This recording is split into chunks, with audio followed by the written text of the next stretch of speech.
সকাল পেরিয়ে দুপুর হতে চললো, দুধ বিক্রি করতে গঞ্জে যাবে কখন? হ্যাঁ গো বউ, যাবো। এখন আমাকে দুমুঠো খাবার দাও তো, আর তুমি গরুর দুধটুকু দোয়াই আনো তো।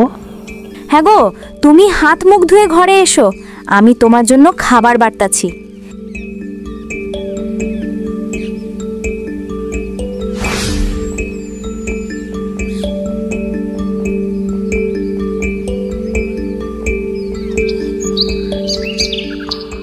এই নাও দুধটুকু, গঞ্জ নিয়ে বিক্রি করে আসো তো দেখি।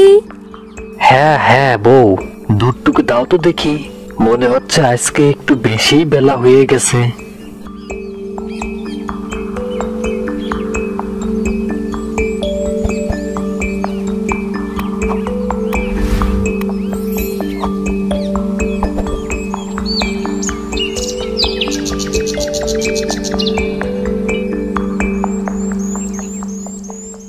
এই এই কি গো শালা বাবু, কেমন আছো? আলহামদুলিল্লাহ, আল্লাহ রাখছে ভালো। তা দুলা ভাই, আপনি কেমন আছেন? আলহামদুলিল্লাহ, আল্লাহর অশেষ রহমতে তোমার বোনকে আর ভাগ্নেদেরকে নিয়ে অনেক ভালোই আছি।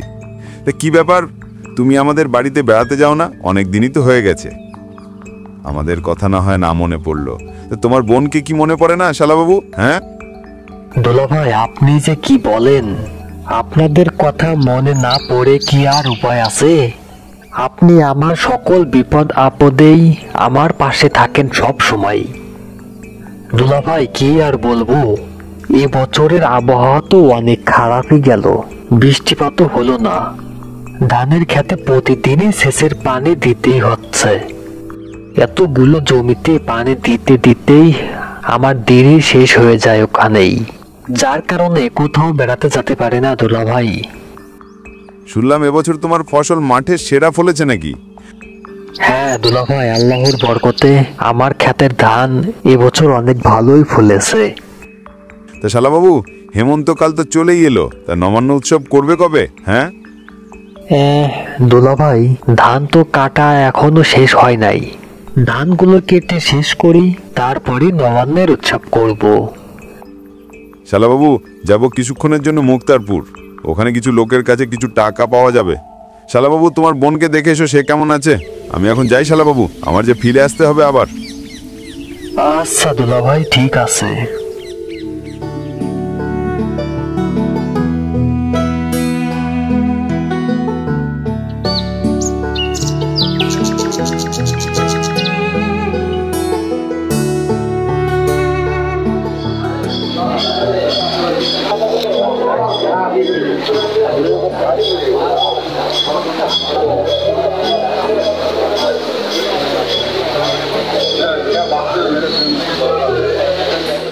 রিমন ভাই, আজ যে তুমি এত দেরি করলে, কারণ কি রিমন ভাই?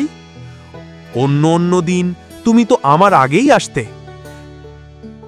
আর বলো না রফিক মিয়া, গঞ্জে আসতে সময় বন জামাইয়ের সাথে দেখা, তার সাথে কথা বলতে বলতেই আরো দেরি হয়ে গেল।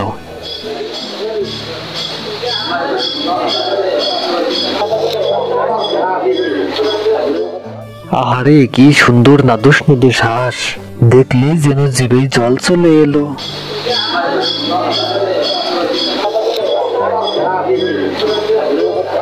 রিমন ভাই, তুমি তো আর হাঁস কিনে খাবে না, শুধু দেখেই যাবে?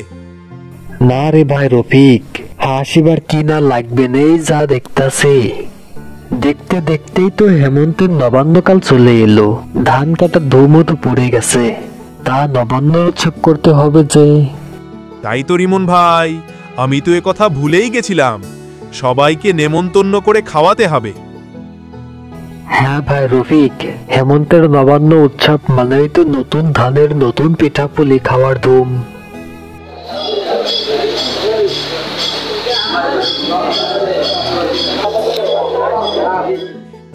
এই যে ভাতিজা, আমার কাছ থেকে দুধ নিয়ে যাও।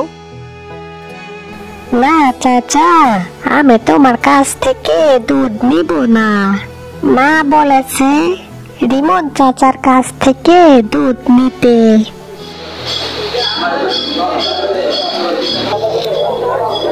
চাচা, আমাকে 2 লিটার দুধ দাও তো। হ্যাঁ হ্যাঁ ভাতিজা, এই তো দিচ্ছি। ভাতিজা, এই নাও দুধ।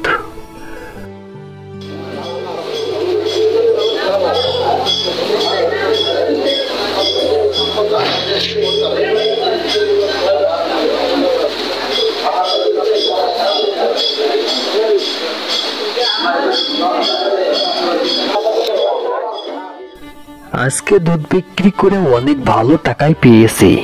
যাক, আজকে অনেক বাজার করতে পারবো। আজকে বড় দেখে একটা মাছ কিনবো। এমনিতেই অনেকদিন বড় কোনো মাছ খাওয়া হয় না। বড় মাছ দেখলে বউ নিশ্চয়ই অনেক খুশি হবে। যাই, এখন বড় দেখে একটি মাছ কিনে নিয়ে আসি, তারপর কাঁচা বাজার করব। ও দাদা, আমাকে এই মাছটা ওজন দিয়ে দাও তো দেখি। হ্যাঁ হ্যাঁ দাদা, এই তো দিচ্ছি। এই নাও তোমার মাছ।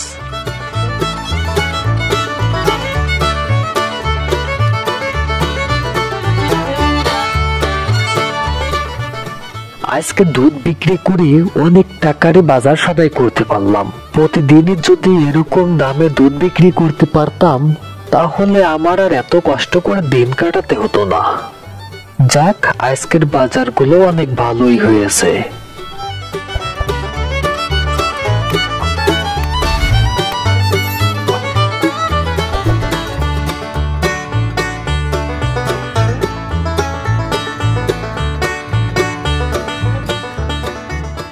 বউ, এই দেখো, আজকে অনেক বাজার করে এনেছি। হ্যাঁ গো, তুমি এতগুলো টাকার বাজার করে আনলে যে, তা দুধ বিক্রি করে এতগুলো টাকা কি হয়েছিল, নাকি আবার বাকি ফেলে এসেছো? হ্যাঁ গো বউ, আজকে অনেক ভালো দামে দুধ বিক্রি করতে পেরেছি। তুমি আর কথা বাড়িও না তো, এখন বাজারগুলো রাখো আর আমাকে দুমুঠো খাবার দাও। আমি খাবার খেয়ে ক্ষেতের দিকে যাব। হ্যাঁ, তুমি বাজারের ব্যাগটা আমার কাছে দিয়ে হাত মুখ ধুয়ে এসো।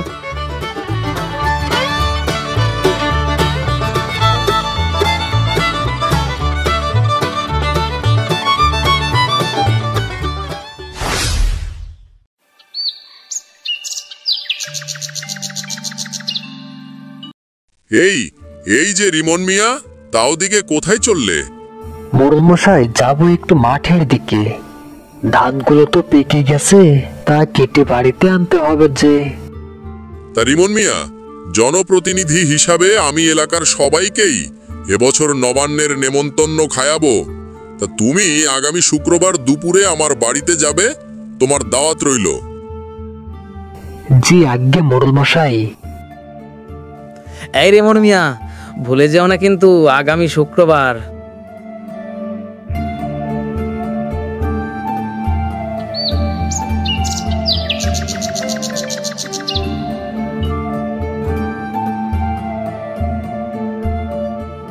বুঝলে কালু, এবছর কিন্তু এলাকার প্রত্যেককেই ভালো করে নেমন্তন্ন খাওয়াতে হবে। আগে মোড়ল মশাই, আপনাকে তো এর আগে কখনোই নবান্ন উৎসব করতে দেখি নাই, তা হঠাৎ এবছর নবান্ন উৎসব করতেছেন যে? আরে কালু, তুই কি আর বুঝবি? তুই তো শুধু খাস আর আমার পিছে পিছেই ঘুরে বেড়াই, তাছাড়া তার কিছুই করিস না। আর কিছুদিন বাদেই নির্বাচন, তোর কি তা মাথায় আছে রে কালু? হ্যাঁ, এতদিন মেম্বার নির্বাচন করছি, কাউকে কিছুই খাওয়াইনি। আগামীতে চেয়ারম্যানই নির্বাচন করব, তাই এলাকার প্রত্যেককেই একটু শক্ত করে হাত করে নিচ্ছি রে কালু, বুঝলি? জি আজ্ঞে মোড়ল মশাই।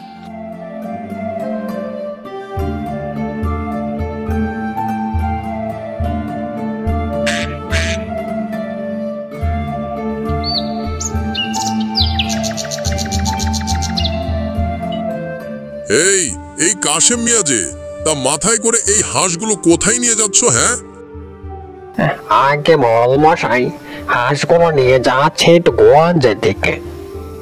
মোড়ল মশাই, বর্তমানে আমি তো হাঁসের ব্যবসা শুরু করেছি, তাই হাঁসগুলো বিক্রি করতে যাচ্ছি।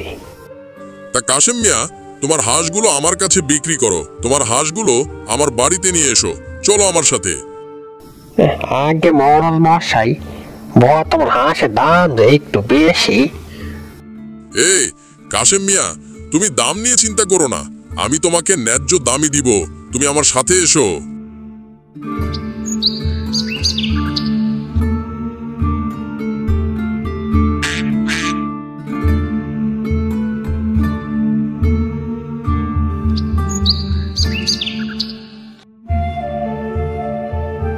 এই যে রিমন ভাই, তোমার ধান তো পেকে গেছে, তা কাটবে কবে? হ্যাঁ হ্যাঁ ভাই রফিক, ভাবতেছি তো আগামীকালে ধানগুলো কেটে ফেলবো। তা তোমার যদি কোনো কাজ না থাকে তাহলে আমার ধানগুলো কেটে দাও রফিক মিয়া। আচ্ছা রিমন ভাই, ঠিক আছে। রফিক মিয়া, আরো লোকজন তো ঠিক করতে হবে। চলো তোমাদের এলাকায় যাব, ওখানে কিছু লোক পাওয়া যায় কিনা।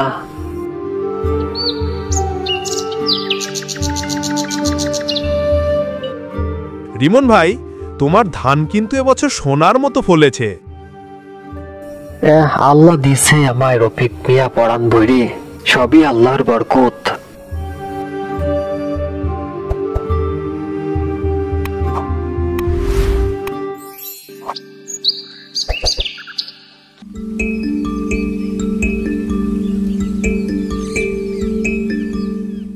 কাশিম ভাই, মনে হচ্ছে তুমি মোড়ল মশাইয়ের বাড়ি থেকে আসলে। আরে লাল বলতো যে, হ্যাঁ মোড়ল মশাইয়ের বাড়ি থেকে আসলাম।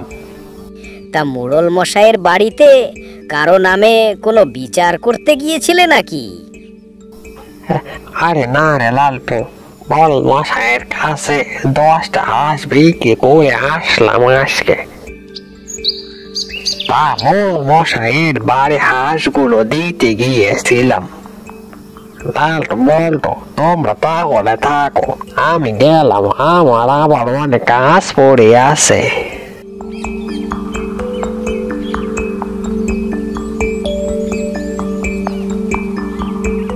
কিরে বল্টু, কি বুঝলি?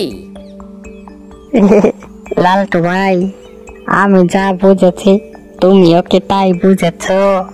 তাই যদি বুঝো তাহলে আজ রাতেই। এই না হলো আমার ভাই, তুই তো আমার মতোই হয়েছিস রে বল্টু, সংক্ষেপেই সবকিছু বুঝে যাস। দেখতে হবে না কার ভাই, সবাই বলে চোরে চোরে মাস্তাতো ভাই, আর আমরা বলি চোরে চোরে চোরে চোরে আপন ভাই। বল্টু চল, এখন আমরা বাড়িতে গিয়ে প্রস্তুতি নেই।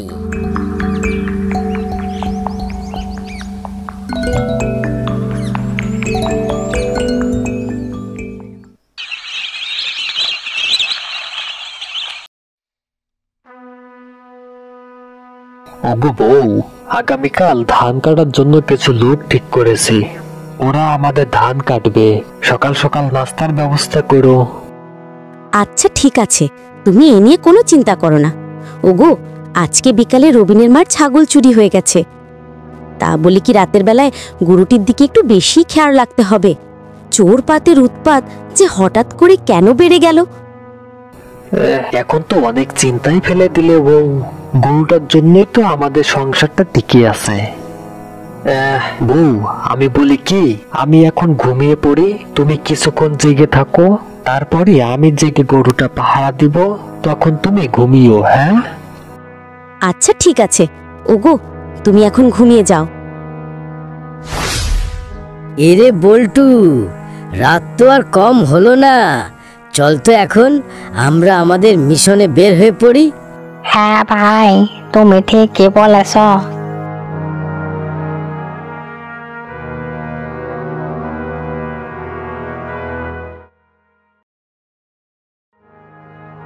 কিরে বল্টু, দেওয়াল টপকাতে পারবি তো? হ্যাঁ, নাকি আবার পড়ে যাবি? ভাই, আমি তো কখনোই দেওয়াল টপকাই নাই, আজই প্রথম দেওয়াল টপকাবো। আমার মন তো বলে আমি পারবো।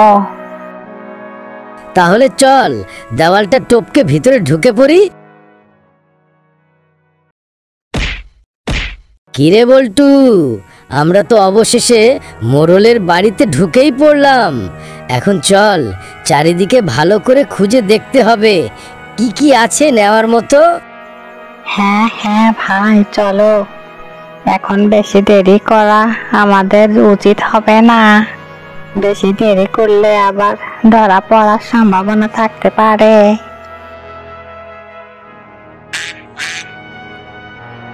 এরে বল্টু, মেঘনা চাইতে জল। দেখ, আমাদের সামনেই হাঁসগুলো খাঁচায় আটকানো আছে। আজকে বেশি লোভ করা যাবে না রে বল্টু। চল, হাঁসগুলো নিয়েই আজকের মতো কেটে পড়ি। হ্যাঁ হ্যাঁ ভাই, তাই করো। চলো, হাঁসগুলো নিয়ে আমরা কেটে পড়ে।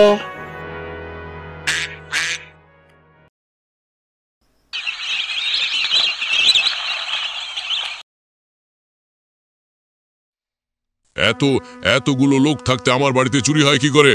হ্যাঁ, নাকি আবার তোদের ভেতর থেকে কেউ চুরিটা করছিস? সত্যি করে বল।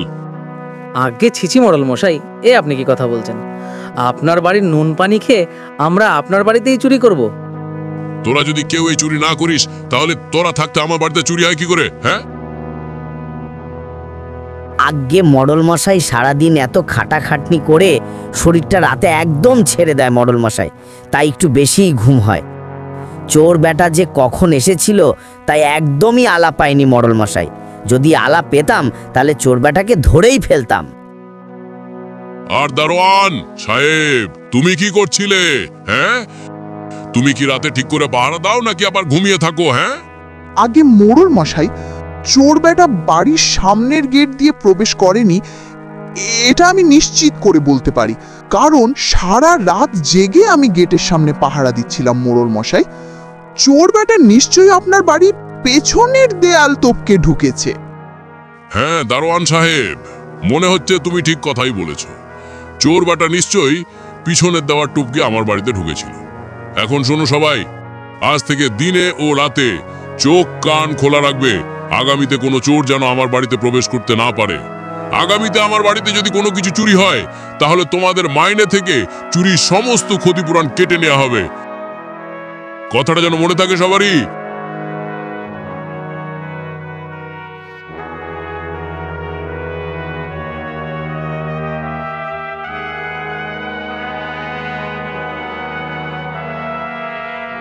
কি রে বল্টু, আজকে আমরা রিমন মিয়ার বাড়িতে আসলাম কেন বলদি? বড় ভাই, আপনি তো আমাকে কিছুই বলেন নাই। আর না বললে আমি জানবই বা কি করে বড় ভাই। তাহলে শোন বল্টু, আজকে আমরা রিমন মিয়ার গরুটা চুরি করব।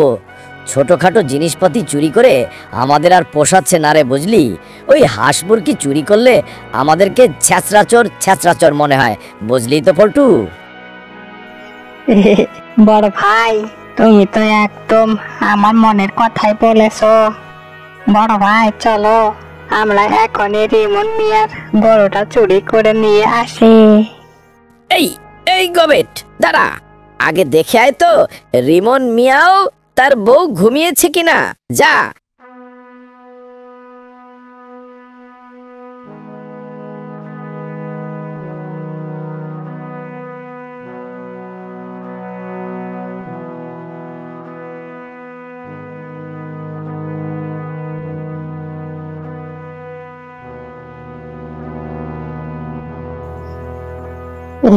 বড় ভাই, রিমন মিয়া ও তার বউ ঘুমিয়ে একদম কাদা হয়ে আছে।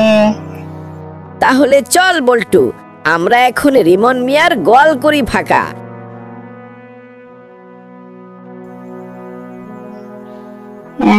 বড় ভাই, কত বড় দুধ এলাকায়। এটা বিক্রি করতে পারলেই তো একটা না অন্তত 6 মাস আর আমাদের চুরি করতে হবে না। এই বল্টু চুপ থাক, তা না হলে যে গেরেস্তারা বুঝে ফেলবে আমরা এখানে এসেছি।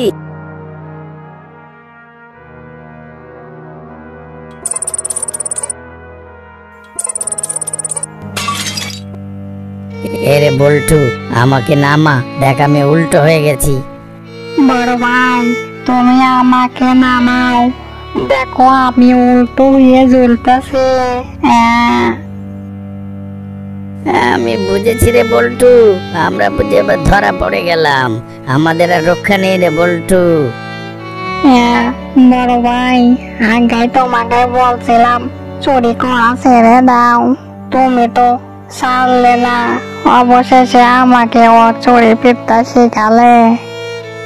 তুমি আমার ভাই নামে কলঙ্ক। আমি একবার শুধু এখান থেকে ছাড়া পাই, আমি আর তোমার সাথে থাকবো না। হ্যাঁ, এখন আমার কি হবে? কালকেই তো আমাদেরকে মোড়ল মশাইয়ের কাছে বেঁধে নিয়ে যাবে। এমনিতেই মোড়ল মশাই যে রাগী মানুষ, না জানি আমাদের সাথে কি করে।